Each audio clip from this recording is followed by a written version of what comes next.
Tired of the everyday routine? Ever dream of a life of romantic adventure? Want to get away from it all? We offer you Escape. Escape, designed to free you from the four walls of today for a half hour of high adventure. Escape, brought to you by your Richfield gasoline dealer and the Richfield Oil Corporation of New York, marketers of Richfield gasolines, motor oils, and other petroleum products. Look for the Richfield Eagle on the cream and blue pumps.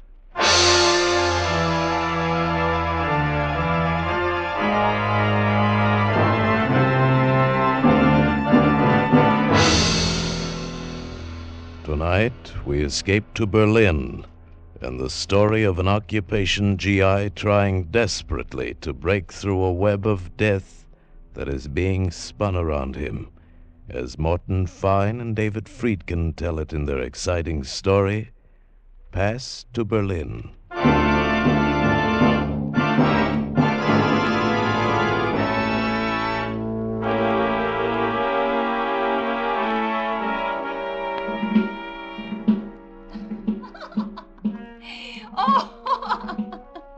Greta was laughing. For me, there was no joy in it anymore. I looked through the window at Berlin, spread out like a half-buried skeleton.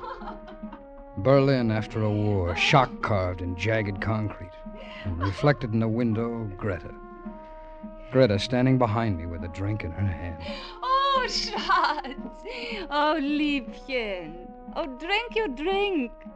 Oh, drink with me, soldier boy. No, forget it, Greta, will you? Oh, such a pretty name. Ed Sawyer. Such a handsome face. But such a frown. Now, come. Make Greta laugh. That's all Greta wants. To laugh a little. To forget her loneliness. Sure. Laugh and forget, just the two of us. Me and Greta, and let the rest of the world go by. Well, you made your loneliness, baby. You and Hitler. Oh, you. I'm funny, huh? A real funny man, huh? Oh, great. I should have met you a long time ago. Greta likes you, soldier boy. Well, nurse a broken heart, kid, because I'm leaving. Like that. Leaving. Greta remembers when you said love to her. Yeah, I remember, too. Only now I remember why I'm in Berlin wearing a soldier suit. American. Amerikanisches Schwein. Candy bar American soldier. The conqueror from the cigarette democracy. Now, just dream it, kid. Dream your dream about how an American soldier was once nice to you. Right now, that's all. Wait. What? Oh, wait a minute. Come on, Greta. Get out of my way, will you? Oh, Greta is sorry. See? Look, Greta is sorry. She's sorry. Please, don't go. Well, the mood moves you real fast, kid. All right, so now you're sorry. Oh, kiss me, big soldier boy. Handsome soldier boy. Come on, I said out of my way. Dirty American, you Dreckschwein, Saukerlschweinehund, you murderer of my country, you democracy weakling. Hey, I could kill you. Kill you. Listen, I said get out of my way. Take you. Get out of my... Take this off. No. Get... No, don't.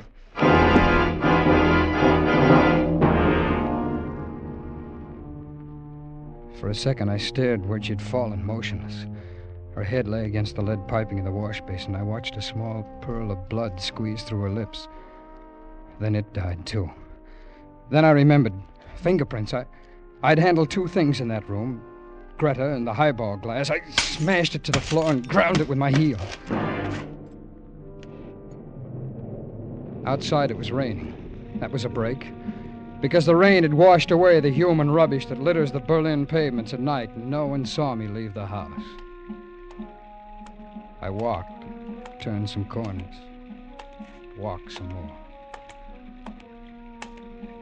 Then a splash of neon smeared across the wet pavement, and I looked up. A theater. A theater for the amusement of GIs and the rehabilitated natives. I bought a ticket and went inside and found a seat.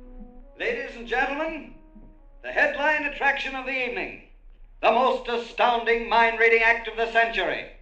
Direct from London, the great Stanley and his lovely assistant, Mona. Mona, who sees all, knows all, and tells all.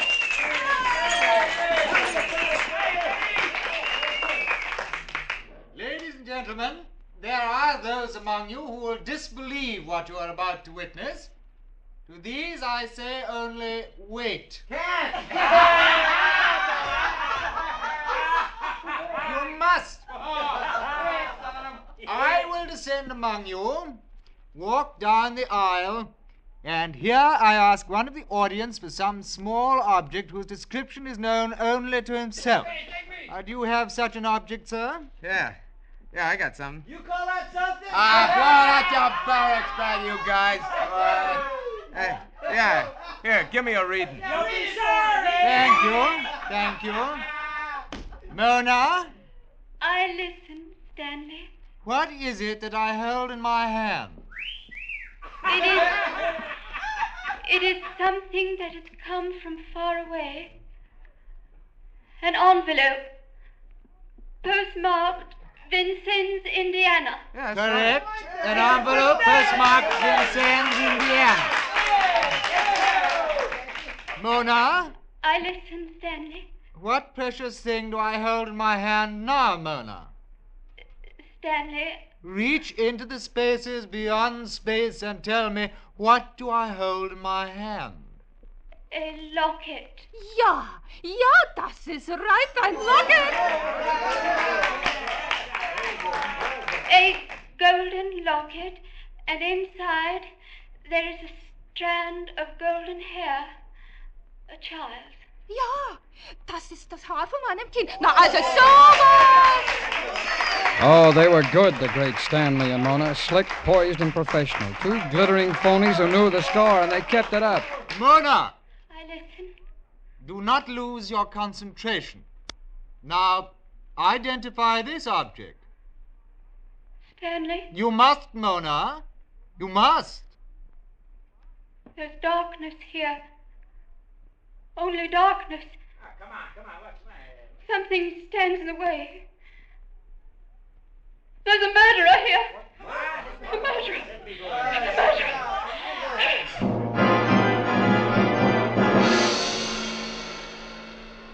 They rang down the curtain, and I sat there until the next act came on.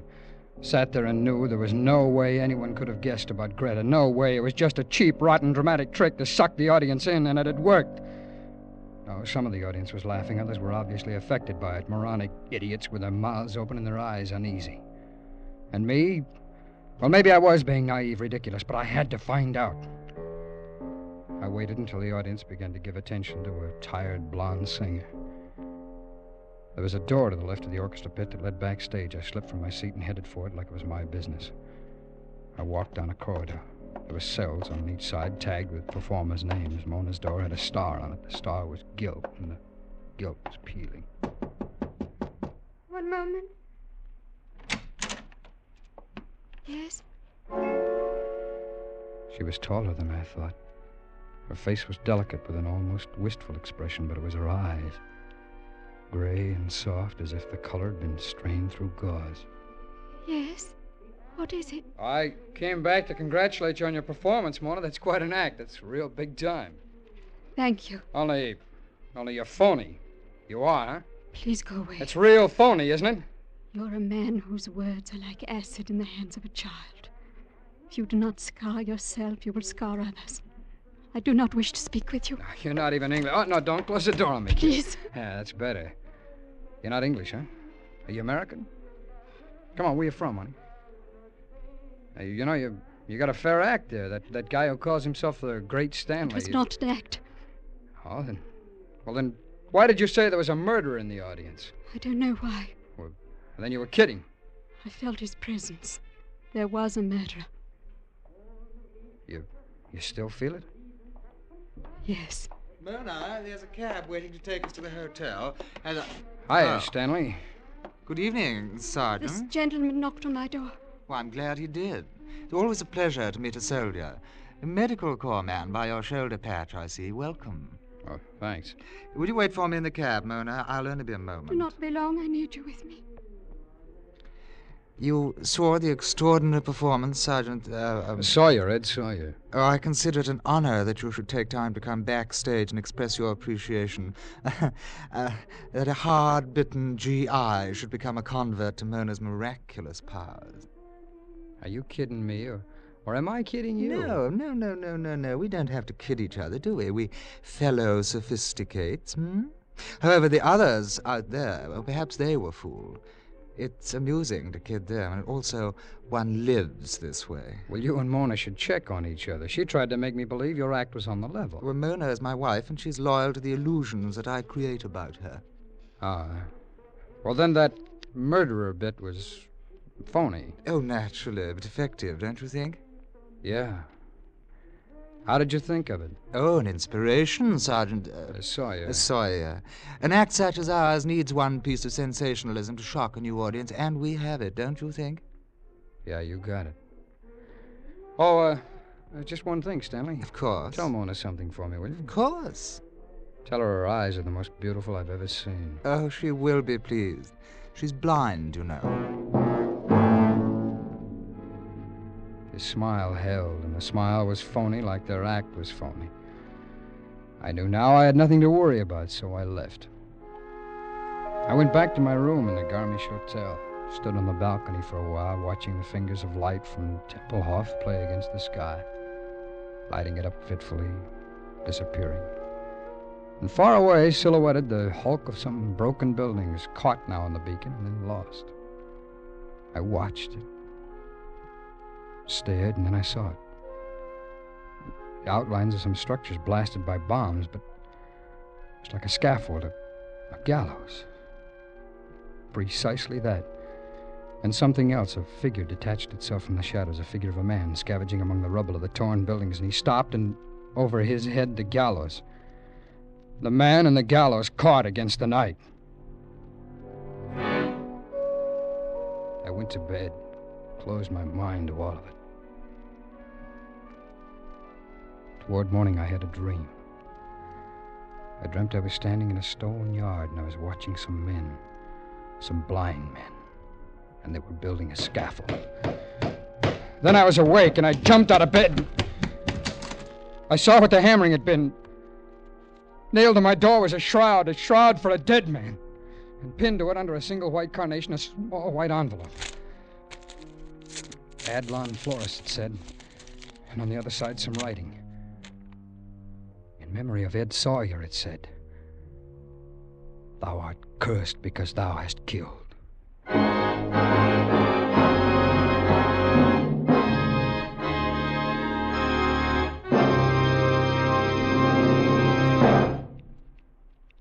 What does the word xylene mean?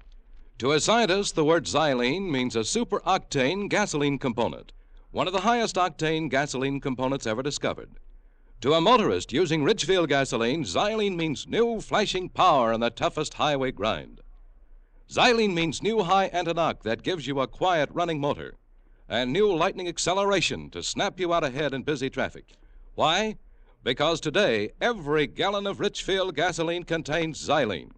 What's more, your Ridgefield dealer offers you a choice of two great Ridgefield gasolines with xylene. Select Ridgefield Ethyl for best results in highest compression motors, or Ridgefield High Octane at regular price for the average car. Each contains xylene. Each is a champion in its class. Stop where you see the Ridgefield Eagle on the cream and blue pumps. Get Ridgefield High Octane or Ridgefield Ethyl gasoline containing xylene, one of the highest octane components ever discovered. And now, we return you to Escape.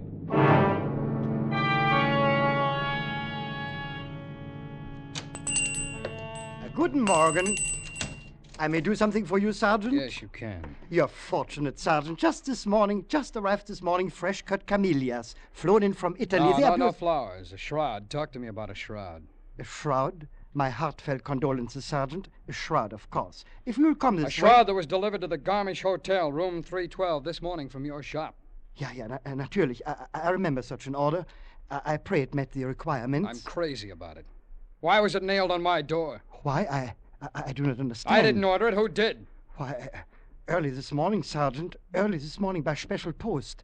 In order for a shroud and a wreath, with instructions for their disposition. Who wrote the order? Who gave these instructions? That I do not know, Sergeant. It was a typewritten, unsigned, and more than a sufficient amount of American money to take care of everything.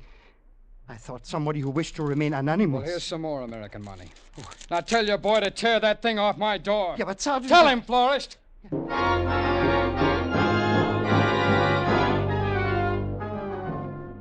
I left him there. Nobody knew I'd killed her. Nobody. I went back to the hotel to think about it some more, to try and think it away. I made myself to home, kid. I knew you wanted to see me. He wore a derby hat and a tight overcoat with a moth-eaten fur collar. Cheeks ruddy, eyes red-rimmed, and a replica of his nose could have been bought in a carnival supply house. Oh, jolly, a jolly fat punk with a mission. Sit down, kid. Take a load off the brain. The man is here who will take care of everything, just like the corpse that died in the good old USA. Who are you, and what do you want? Here, take one. That's my card. I can see it from here. It's real pretty. Now, what does it say on it? Joseph Scarn, it says. That's my name. Mortician, it says. That's my business. That's what? Oh, yeah. Puzzles you, huh, kid? I just gotta tell you about Joe Scarn. That'll explain me to you. Yeah, do that, will you? Yeah. Well, see, back in the States before the war, this was my career, mortician. That's funeral director. Then they demobilized me right here in Berlin. Now, this is the break I've been waiting for all my life. Where better to pursue the career mortician than right here in good old Berlin? Come on, get up. Come on now, get out of here, will you? Come on, get out. Kid. I'm going to make the final arrangements for the funeral. Funeral? What funeral? Nobody's dead. Nobody's even feeling bad. Well, this overjoys me tremendously, son, but look, about the casket. Look, this is a joke, isn't it? A gag? Isn't that what it is? Something the boys who came on past with me cooked up? That's it, isn't it? Come on! They sent you here. That's it, isn't it? Come on, will you talk to me? Take your hands off me, soldier boy. You got the hysteria. Come on, who sent you here? Come on! A letter. A letter this morning with money and instructions. Typewritten, no signature? Oh, you peak. Come on, tell me! Yes, that's right. It said to come to this hotel room and make arrangements to receive the body. Whose body? Well, the letter said the body of Ed Sawyer, Sergeant, Army of the United States. It said Ed Sawyer was about to die. It said he was going to be executed for murder.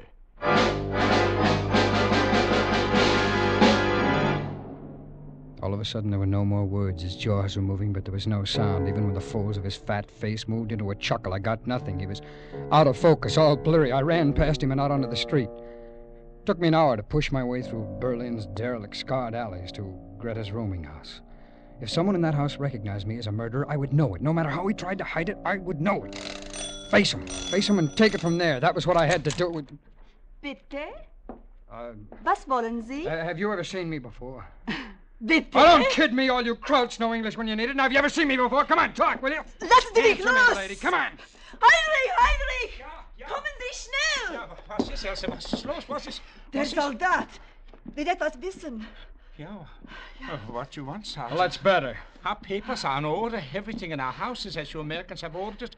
Wait, I will show you. Don't fret yourself, Dad. It's just that I have a feeling I've been to this house before, and I've got to find out.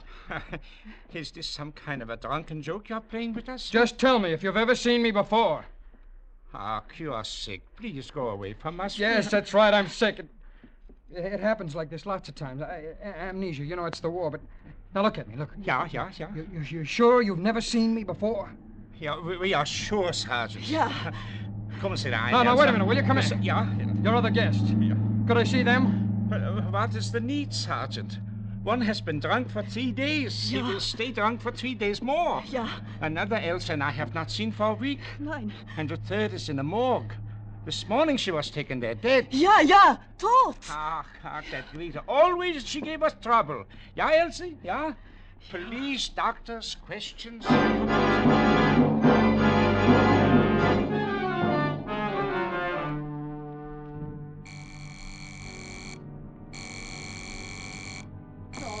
All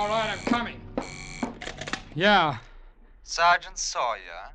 Sergeant Edward Sawyer? Yeah? This is Stanley speaking. The great Stanley. Oh. Will you do me the honor to meet me at 11:30 tonight in the Tiergarten in the Seekers Alley? The statue of Frederick the Great would be a charming spot. Well, charm me over the phone, Stanley. I don't like the cold night air. It can be healthful. Bring penicillin with you. Bring what? Penicillin. They're so desperate for it here in Berlin, they pay fabulous wads of money for it on the black market. Bring all you can. And later, as I ask you for it, you'll bring more. Now, look, For an American soldier in the medical corps, it's so easy. You gone crazy, Stanley? Oh, my dear Sergeant, a murderer. A murderer does not question another's sanity. To him, all other beings are insane. Haven't you found it so? How would I know about murderers? Ask Greta. Greta? How did you find out about her? You told me, my dear boy, when you were so curious about a murderer after the performance. You told me when you permitted the grisly humors of the shroud and casket to force you to revisit the scene of death.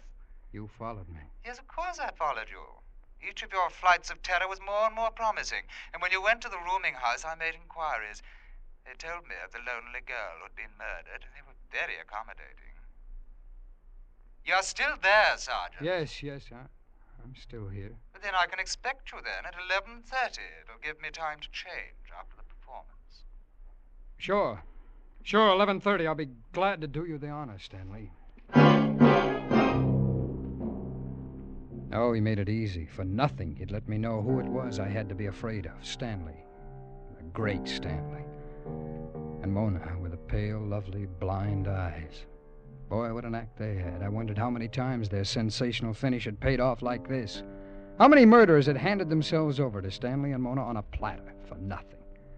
But I could change all that. I could get off the hook real cheap. I could fix it so Mona and the great Stanley would let me rest in peace for nothing. No, not for nothing. Just the price of an admission ticket. There were about 30 people in the theater, most of them soldiers. The opening act was on when I got there and slid into a seat. A family of French jugglers whirling shiny hoops on every loose piece of anatomy on the stage. Stanley and Mona were next to closing, so I figured I had about an hour. I waited until the French were balancing everything but the proscenium, and then when they had everything in the air, I used the same orchestra entrance to backstage. The door to Mona's dressing room was open. The room was dark. I eased inside just as the next act came hurrying down the corridor, still hooking up their costumes. I brushed against a moldy curtain that hung from wooden rings. I pulled it back, hid behind it, and waited. Still, I cannot understand why you must leave me tonight, Stanley. What is so important at 11:30? Through the dim light of the corridor, I saw Mona walk into the room and sit down at her dressing table. Stanley was right behind her. He was reaching for the light switch when my hands found his mouth and his throat, and I began to strangle him. My fingers dug into his flesh, and I crushed his breath back into him. He made no sound. There was only the soft laughter that seeped through the theater and his soft throat in my hands. And then Mona's soft voice. Why do you not answer, Stanley? Is it a rendezvous? Stanley? Stanley, what is it? Why are you so silent? Stanley?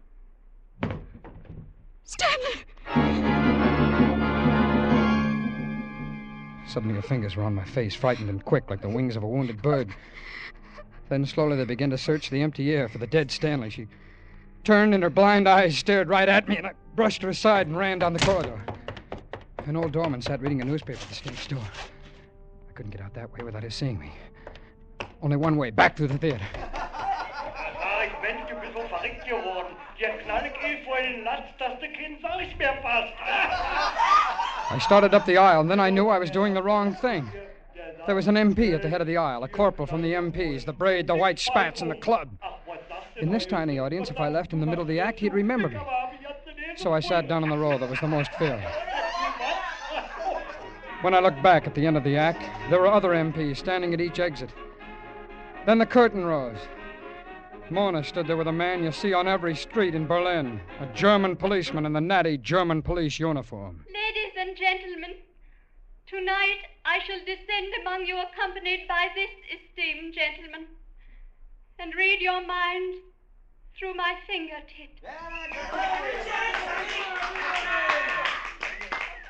You, sir, I can read your innermost secrets by touching your face. So, sir, you and this girl beside you, you told your wife you were working late at the office tonight. She worked her way up the aisle, coming closer and closer. And you, sir, my fingers reveal that you have bought an escape from KP duty. Please. And now, there's a gentleman in this row. My fingers reveal he has a medical corps shoulder patch. Come on, take your hands off of me, will you? What's the matter, soldier? You afraid Mona will give away your secrets? Come on, one side, will you? Let me go. Come on, soldier, move it, will you? Go on, John, go on. Come on, let me out of here, will you? Come on, guy, move! He's got secrets. Have you got secrets? Hey, Mona, what are you waiting for? Tell us the soldier's secrets. Come on, move, Come will on, you? everybody, we got a right to this guy's secrets. Oh, shut up, will you? Shut up! Mona, hurry up, he can't wait. They held me there, laughing. The others all turned in their seats to stare. The German cop pinned me back in the seat. And then Mona's fingers reached out and trailed across my face. Lingered.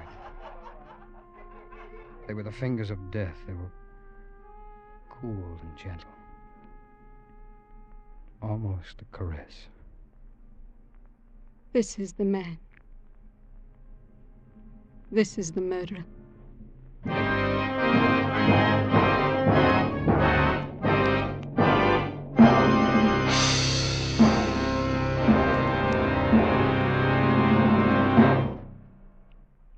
Spring weather is hard to figure. Cool one day, summer heat the next. Those quick temperature changes are tough on you, and they can be tough on your car, too, unless it is properly protected. Don't take chances. Get Richfield All-Point Safety Service now before damage is done. Get the protection that a careful all-point lubrication job from chassis to motor can give your car. In addition, Richfield All-Point Service includes a safety check and proper care of all likely trouble spots, such as the battery, spark plugs, tires, and radiator. Drive into the Richfield gasoline dealer station tomorrow. Save yourself time and trouble by having all the necessary spring servicing done at the same time by a man who knows how to do it right. And while you're there, ask for Richfield's informative new 32-page baseball book. It's free. Ask for your copy while the supply lasts.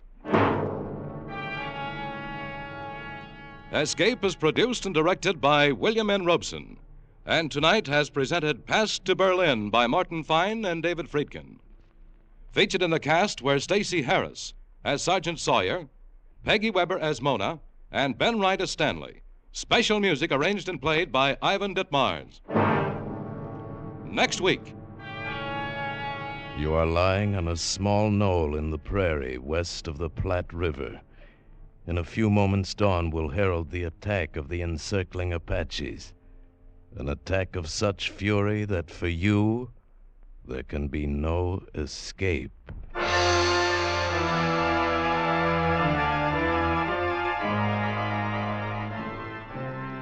Next week at this time, the Richfield Oil Corporation of New York invites you to escape with an exciting tale of the Old West, as James Warner Bella tells it in his thrilling story, Command.